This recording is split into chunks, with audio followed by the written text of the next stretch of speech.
नमस्कार दोस्तों, CABS में आपका स्वागत है। इस TDL प्रोग्राम में हम मल्टी चेक प्रिंटिंग का ऑप्शन के बारे में देखेंगे। तो कभी कैसा होता है कि स्पेशली जो परचेज एंट्री ज्यादा होता है और परचेज का पेमेंट एंट्री चेक थ्रू होता है ना, उस बिजनेस के लिए ये बहुत बहुत बहुत फायदेमंद होता है, क्योंकि ये ना कि डबल एंट्री वगैरह वो सभी यहाँ पे अरेंज हो जाता है। स्पेशली मैं बात कर रहा हूँ APMC डीलर्स जो भी रहते हैं ना, तो उसका स्पेशली यहाँ से ये मॉडल यूजफुल होता है। जैसे मैं दिखाता हूँ, और यहाँ पे मैं परचेज एंट्री ऑलरेडी बना चुका हूँ कुछ entries. So on the date 11th को भी एक 3 एंट्रीज है, और 12th को एंट्रीज है, और 14th को एंट्री। ये लोग अलग अलग पार्टी से हमने परचेज किया है, और उसका बिल नंबर भी अलग अलग। तो एक मनमता और मंजू, अशोक, इस तरह से हमने हर एक बंदे से हमने परचेज किया। अगर अब आके यहाँ पे मैंने ऑप्शन दिया हूँ डिस्प्ले मोर रिपोर्ट के अंदर एट द एंड क्विट के ऊपर auto payment and print cheque से। तो यहाँ से इसे ओपन करते ही हमें क्या हो जाएगा, हमारा पेंडिंग जो बिल है ना वो आपका हमारा स्क्रीन पे सामने आ जाए। हाँ, यहाँ पे हमारा बिल्स पेएबल जो है ना वो सभी यहाँ पे रिपोर्ट हमारे दिख रहा है। सो बिल नंबर, किस पार्टी से है, क्या अमाउंट है, और कौन सा डेट में बिल बना था, वो सभी भी यहाँ से हमें दिख रहा है। एंड इसके अंदर हमारा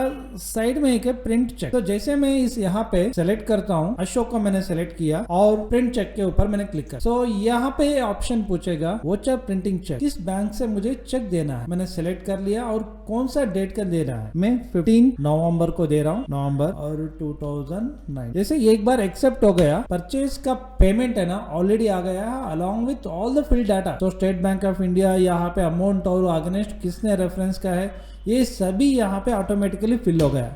और जैसे सामने बनने के बाद यहाँ पे चेक का ऑप्शन भी आ जाएगा। अगर आपका चेक का जो है ना ऑलरेडी डिफाइंड है, वो इंस्ट्रूमेंट नंबर भी यहाँ पे मिल जाएंगे। जैसे मैं इसे एक्सेप्ट करता हूँ, देखिए यहाँ पे नरेशन भी ऑटोमेटिकली पॉपअप हो गया। और जैसे मैं इसे एक्सेप्ट करता हूँ, तो यहाँ पे देखिए प्रिंटिंग सेक्शंस, यहाँ पे चेक प्रिंटिंग का ऑप्शन भी यहाँ पे मिल गया है। जैसे मैं इसे प्रीव्यू देखता हूँ, तो देखिए चेक का ऑप्शन भी मुझे मिल गया, अकाउंट पे सो चेक, किस नाम के ऊपर, इन वर्ड्स, ये सभी मिल गया है। सो इस तरह से ये चेक का जो ऑप्शन है ना, सो इमीडिएटली प्रिंट होके अब प्रिंट आप ओके, और वोचर भी सेव होके आ जाएगा। जैसे वोचर सेव होने के बाद वो जो ऑप्शन है ना यहाँ से निकल जाएगा, अशोक का जो पेमेंट है ना वो यहाँ से निकल जाएगा। और यहाँ पे देखने के बाद देखिए लास्ट एंट्री 15th है, मैं डेट 15th को चेक करके दिखाता हूँ। देखिए यहाँ पे पेमेंट भी वोचर भी रेडी हो गई। तो ये इस सेक्शंस में मैं कॉन्फ़िगर के अंदर रेंज को सिलेक्ट करता हूँ।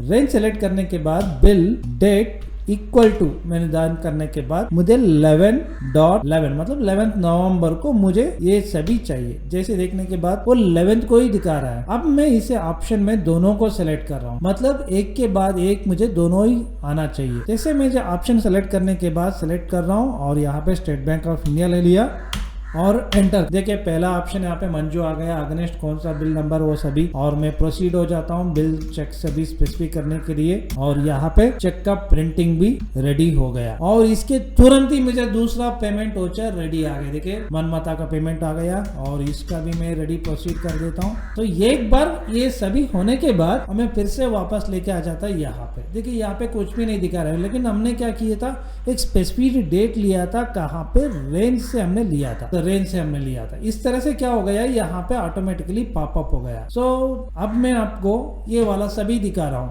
अब यहाँ पे मैंने पूरा सिलेक्शन कर दिया। देखिए सीक्वेंस आके पहले राजन है, और सुंदर, मंजू, सूर्या है। जैसे मैं सेलेक्ट किया State Bank of India, enter. So पहले राजन का आ गया।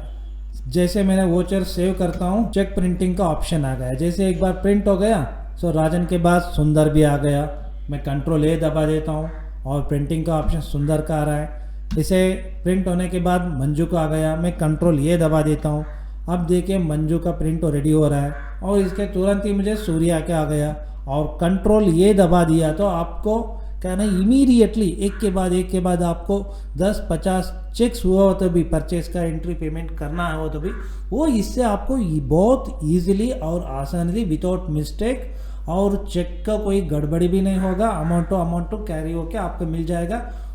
उसके भी अलावे और क्या हो जाएगा, ये पेमेंट का सेक्शंस क्लियर, मतलब बिल टू बिल क्लियर हो जाएगा। और यहाँ पे देखिए आपको कुछ भी नहीं दिखा रहा है, मतलब सभी परचेज एंट्री का पेमेंट हो चुका है। अब यहाँ पे मुझे डिस्प्ले, यहाँ पे पूरा देखिए डे बुक में आपको पूरा रेडी हो चुका है। और आप चाहे तो यहाँ से भी चेक कर सकते हो, चेक रजिस्टर से भी चेक कर सकते हो। देखिए जिसका बंदा है ना वो सभी रेडी है, आप खाली आप रिकंसिलेशन का एक ही पेंडिंग रखना पड़ता है। सो इस तरह से आप हर एक परचेज का जो है ना quick multi cheque printing option and auto payment posting भी इस मॉड्यूल से आप कर सकते हो। Thank you for watching.